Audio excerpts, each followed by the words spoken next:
Hi, lovely people. How you all doing? It feels so good to be back.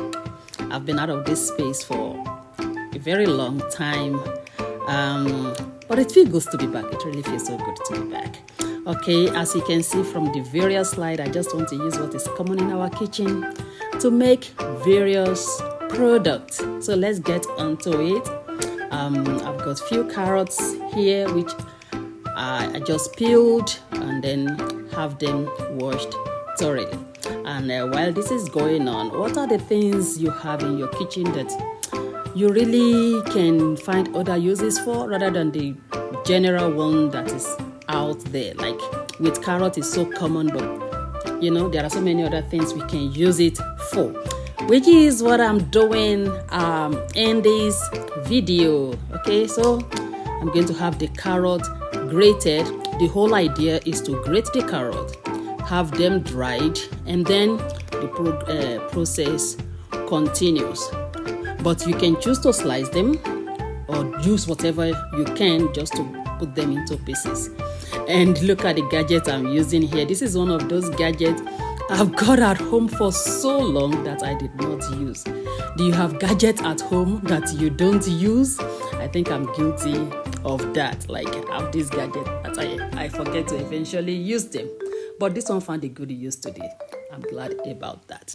So here is the carrot that have been put into pieces, either by spiraling or by grating. The whole idea is just to put it into small pieces.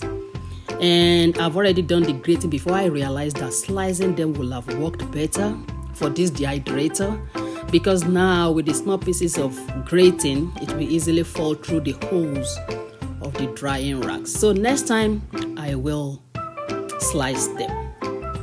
And of course, the next step is to have this dehydrated.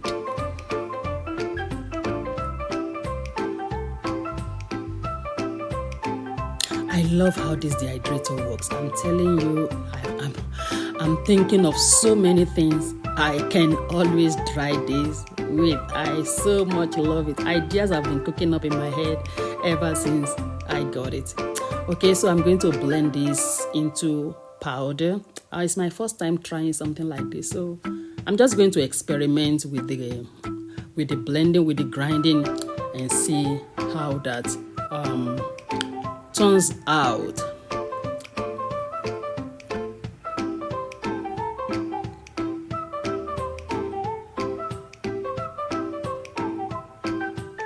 Okay, it's not as powdery as I would expect, so I decided to run it through the blending process again. I really wanted a fine powder, but it's not giving me that powder texture. But yeah, it's still all good. It will still do what I wanted it to do.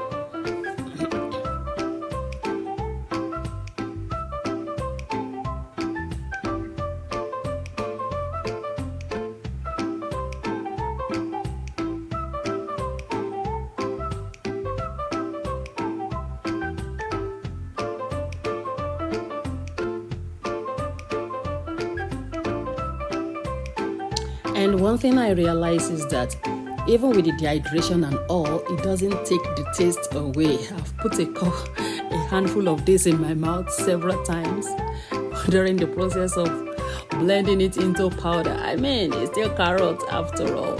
So yeah, go ahead and just, munch on some or lick some or whatever we'll do with them now that they are powder. It's still powder after all. Okay, like I said previously, that is not so powdery. So I want to separate them. So I went ahead to separate the different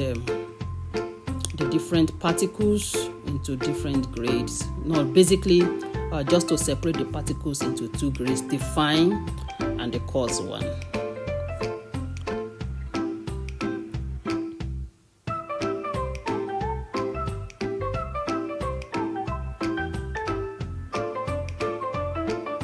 And there is my carrot powder. Can you believe that? That is imagine you open your pantry and there is a red or orange spice there in the jar. So yeah, that is my carrot powder. So I put the fine, this is the fine particles in here, and then I put the larger particles, the coarse one, in an old honey bottle. So in the previous video you saw me making carrot oil. It was the coarse one that I used for the carrot oil, and then I used the fine powder for rice coloring as well as for the face mask. Thank you very much for watching. Don't forget to subscribe, don't forget to like, don't forget to leave a comment for me and share it if you can. I will see you in my next video. Until then, bye and God bless you.